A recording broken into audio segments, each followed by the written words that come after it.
right, ladies and gentlemen, boys and girls, children of all ages, fellow Pandemonium travelers, this is Seattle Pandemonium Shutdown Day 258 by my count. And yeah, this is I-5. We're doing it. We're doing it again. I'm going to take I-5. We're going to see how this goes because we are back in phase 1 or whatever. Whatever it is that they say that we're in. Because we are in that or we aren't, or I don't know.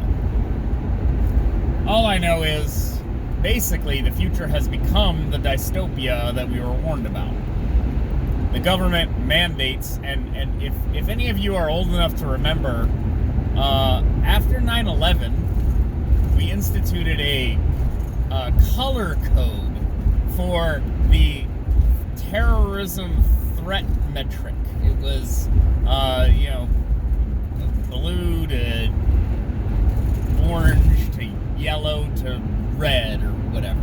And then they issued updates we're in condition yellow, we're in condition red, like the likelihood of a terror attack is high. And that went away eventually. I don't know what happened. We're not worried about terrorism, not in the same way anyway. And now we're in phase 1 again of COVID lockdown, which is to say, I see brake lights. We were taking I-5. Let's see. Oh no. See, there it is. I-5. This is why we don't take I-5. This is why I don't take I-5. And BMW over there. Oh, is that a BMW? No, it's Honda. There was a BMW. Being aggressive. It's, see metered ramp up there? You see the metered ramp up there to the right? We didn't have a metered ramp because it's not that dense. It's not that heavy. But this is this is so look, I documented the lockdown, okay? This is not the same thing as the lockdown back in March, okay?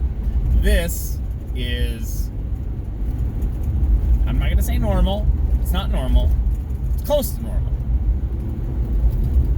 This would be bumper to bumper, stop and go all the way across the bridge at the very least in the before time. This is flowing faster, so obviously there's still some kind of lockdown effect happening that's taking people off the roads. But yeah, but we're going back to lockdowns. It's going to continue to crush small business and benefit big business, and that's just how things are. That's what's happening, right? I continually come back to this. It's praxis, right? Praxis. It's what is happening, what people are doing. Not what they think, not what they feel, what they are doing. And as you can see, some people, for whatever reason, are basically not conforming to the stay-at-home order. See, there's a work truck in front of me. They're going to do work. Presumably, they are essential personnel. I am essential personnel. But what about this, what is it, a Tesla in front of me? What's this person doing? Are they essential, quote-unquote essential personnel? Because there's a hell of a lot more of you on the roads right now than there were back in, March, when everyone was actually complying with the stay-at-home orders. So, I don't know. I don't know what to,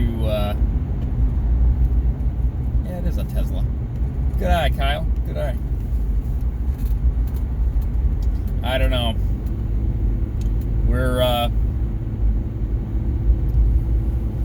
We've got spiking cases As far as I can tell, though, like, so I have sort of anecdotally that hospitalizations are up, and that's from people who, work in a hospital, saying that it's getting filled back up. Now, I have to balance that against, like, the stats that I see, which is that, yeah, cases are up, but deaths are not correlating to cases, at least not in a significant sense. Like, that is so. Like, if the deaths were correlating at a 1-to-1 ratio, we would have a serious problem. But cases is an issue of testing, and testing has gone through the roof over the last,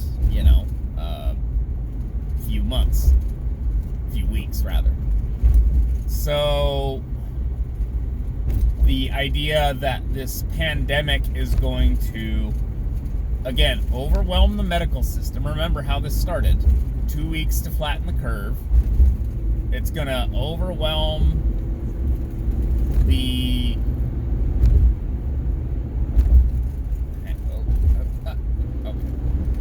it's going to overwhelm the hospital system, and then the result is going to be that we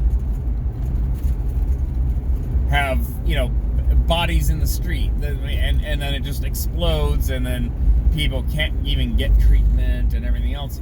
But what's actually happening is, next year we're going to have a spike in cancer treatment because people didn't get treated for cancer this year. And they didn't get screened anyway. And we're starting to roll back medical care to non-elective stuff. Like, it just, like, trying to resolve this, trying to sort this out. It's like, on the one hand, yes, people will die from COVID. That will happen. But then compare that to people dying from other things that we can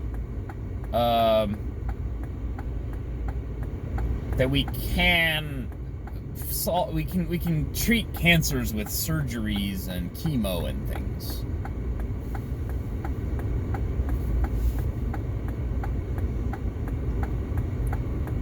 And the result is just this. It's just this dead. It's a gray zone, a gray area. It's a dead zone. It's hang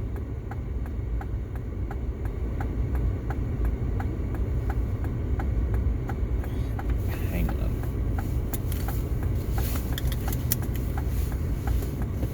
Yeah. Like, how do you?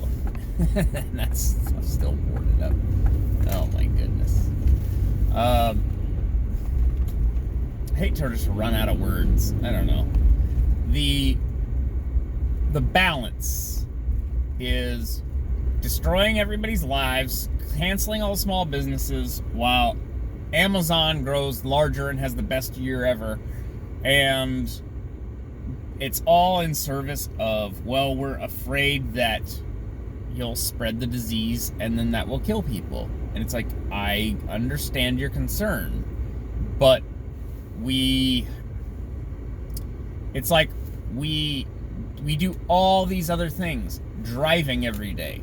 Everybody driving every day results in tens of thousands of deaths a year. I'm going to say tens of thousands. It's probably tens of thousands.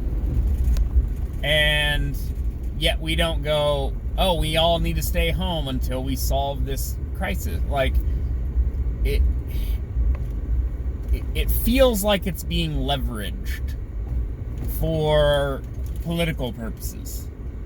And it can be leveraged either direction politically, left, right, whatever. Yeah, nice yellow, buddy. Nice orange.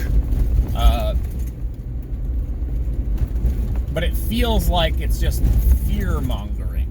It feels like chitty chitty bang bang, chitty chitty bang bang, we love you, chitty chitty bang bang. Once again, why didn't we pave the streets while everyone was off the streets?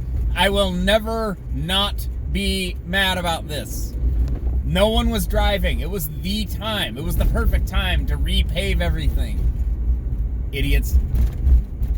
Anyways, I don't know. Maybe I'm a monster and I'm like, oh, I care about money over people. But it's like, you can't shutter civilization and then tell everybody, like, oh, just stop complaining. Like, it's all ruined. It's all over. Like, I don't know. The idea of running a restaurant in this environment just gives me the shivers. Like, I don't know how to tell you how frightening that is. It's just over. There's no way to make a sustainable business model in this environment, in that context. And I mean, call it Epicureanism. It is basically, it's soul crushing.